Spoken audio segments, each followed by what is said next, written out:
మొత్తంగా తీసుకున్నట్లయితే మొత్తంగా కాంగ్రెస్ పార్టీలో ఉన్న 32 మంది సీనియర్లు ఎవరైతే ఉన్నారో వాళ్ళు ఈ 18 సీట్లకి పోటీ పడుతున్నట్లుగా మంత్రివర్గంలో క్యాబినెట్లో తన మార్క్ సంపాదించడానికి పోటీ పడుతున్నట్లుగా తెలుస్తోంది. ఇప్పుడు వరకు మనం చూసాం కరీంనగర్ నుంచి ఖచ్చితంగా ఇంతకు ముందు నలుగురు ప్రాతినిధ్యం వహించారు. ఈటెల రాజేంద్ర కానీ, కేటీఆర్ కానీ, అలాగే గొప్పుల ఈశ్వర్ కానీ, గంగుల కమలాకర్ కానీ, కరీంనగర్ నుంచి నలుగురు గతంలో క్యాబినెట్లో మినిస్టర్గా వ్యవహరించిన దీంట్లో ఇప్పుడు కరీంనగర్ నుంచి దుద్దిల్ల శ్రీధర్ కానీ, పొన్నం ప్రభాకర్ కానీ వీళ్ళిద్దరూ కూడాను చోటు దక్కించుకునే అవకాశాలు ఎక్కువగా ఉన్నాయని చెప్పి అంటున్నారు. మొత్తంగా తీసుకున్నట్లయితే ఇక్కడ 18 క్యాబినెట్ స్థానాలకు కూడాను కరీంనగర్ నుంచి కూడాను గట్టి పోటీ ఉందనే చెప్పాలి.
రాష్ట్రంలో కొత్త ప్రభుత్వం గురువారం కొలువుదీరనుంది.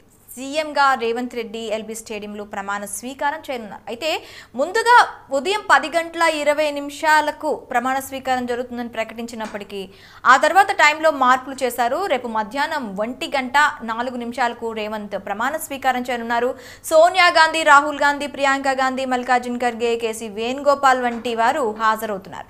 మరోవైపు ఎల్బీ స్టేడియంలో ప్రమాణ స్వీకారానికి అధికారులు, కాంగ్రెస్ నేతలు ఏర్పాట్లు చేస్తున్నారు. ఈ మేరకు ఎల్బీ స్టేడియంని కాంగ్రెస్ నేతలు పరిశీలిస్తున్నారు. మరి ముఖ్యంగా తీసుకున్నట్లయితే ఇప్పుడు అందరి దృష్టి కూడా తెలంగాణ క్యాబినెట్లో ఎవరెవరికి స్థానాలు దక్కనున్నాయి, కొత్త క్యాబినెట్లో ఎవరికి సర్కార్ ఇప్పుడు మంత్రులుగా పదవులు అప్పచెప్పబోతుంది. ముఖ్యంగా నిజామాబాద్ నుంచి మరిపూట రాజు అందుబాటులో ఉన్నారు. నిజామాబాద్ నుంచి ఎవరెవరు ప్రాతినిధ్యం వహించారు, ముఖ్యంగా వాళ్ళకి క్యాబినెట్లో ఎవరెవరికి సీట్లు వచ్చే అవకాశాలు ఉన్నాయో చెప్పడానికి రాజు, నిజామాబాద్ నుంచి ఎంతమంది బరిలో ఉన్నారు క్యాబినెట్లో మంత్రివర్గంలో ముఖ్యంగా స్థానంగా దక్కించుకోవడానికి?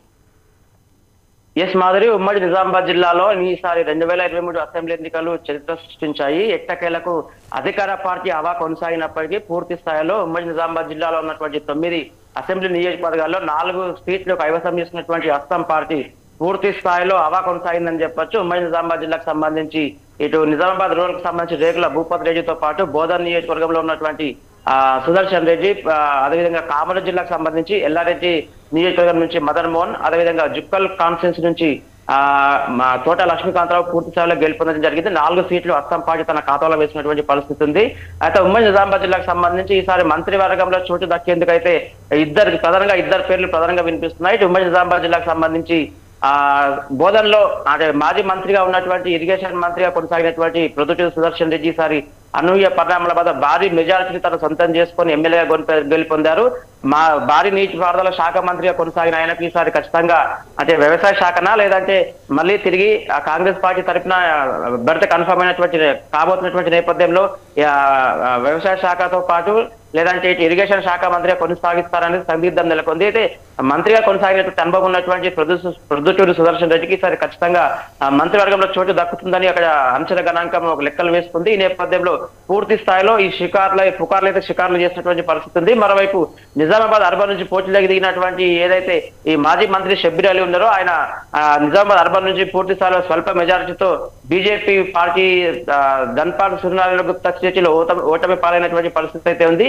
అయితే రేవంత్ రెడ్డి ఈసారి మొదటిసారి కాంగ్రెస్ పార్టీ బరిలో కామారెడ్డి సెగ్మెంట్ లో దిగినటువంటి నేపథ్యంలో హైకమాండ్ ఏఐసిసి హైకమాండ్ పూర్తి స్థాయిలో రేవంత్ రెడ్డిని కాంగ్రెస్ పార్టీ నుంచి దింపినటువంటి నేపథ్యంలో షబ్బీర్ అలీని నిజామాబాద్ అర్బన్ కు బరిలోకి దింపినటువంటి పరిస్థితి ఉంది. అయితే అనూహ్య పరిణామాల వద్ద షబ్బీర్ అలీ అక్కడ నిజామాబాద్ అర్బన్ లో ఓడిపోయినటువంటి సిచ్యువేషన్ ఉన్నప్పటికీ కూడా రేవంత్ రెడ్డి ఎవరైతే ఉన్నారో కాబోయే సీఎం ఖచ్చితంగా ప్రచార సమయంలో రేవంత్ రెడ్డి పూర్తి స్థాయిలో షబ్బీర్ అలీకి నువ్వు కనుక ఖచ్చితంగా ఈసారి నిజామాబాద్ అర్బన్ పోటీలోకి దిగినట్లయితే నీకు ఖచ్చితంగా మన పార్టీ అధికారంలోకి వస్తే ఈసారి కంపల్సరీగా ఏఐసిసితో మాట్లాడి నీకు బర్త్ కన్ఫర్మ్ చేస్తానని చెప్పేసి ఒక వాగ్దానం ఇచ్చారనేటటువంటి ప్రచారం అయితే జోరుగా సాగుతుంది. ఈ నేపథ్యంలో మైనారిటీ కోటాకు సంబంధించి ఆయనకు బర్త్ కన్ఫర్మ్ అయ్యేటువంటి అవకాశాలు కనిపిస్తున్నాయి.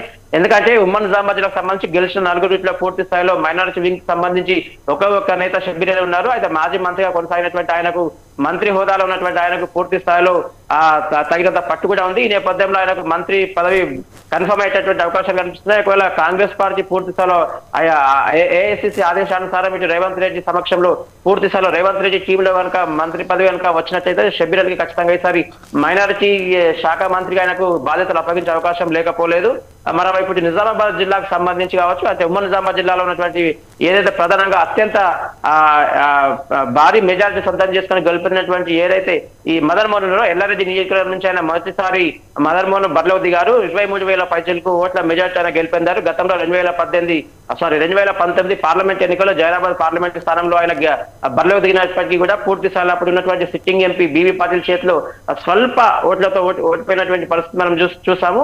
అయితే ఈసారి అనూహ్య పరిణామాల మధ్య ఆయనకు ఖచ్చితంగా ఎల్లారెడ్డి గడ్డపై పూర్తి స్థాయిలో కాంగ్రెస్ పార్టీ ఆలోచించి ఆయనకు బరిలోకి దిగినటువంటి నేపథ్యంలో ఉమ్మడి నిజామాబాద్ జిల్లాలోనే భారీ మెజారిటీతో ఆయన ఎమ్మెల్యేగా గెలుపొందారు. మరోవైపు కాంగ్రెస్ పార్టీ అంటే అధికారంలోకి రాకముందు మొన్నటి వరకు కూడా ఆయనకు టీపీసీసీ ఐటీ సెల్ చైర్మన్ గా వ్యవహరించినటువంటి ఆయనకు ఈసారి ఐటీ శాఖ మంత్రిగా బెర్త్ కన్ఫర్మ్ అయ్యేటటువంటి అవకాశాలు అయితే స్పష్టంగా కనిపిస్తున్నాయని చెప్పొచ్చు.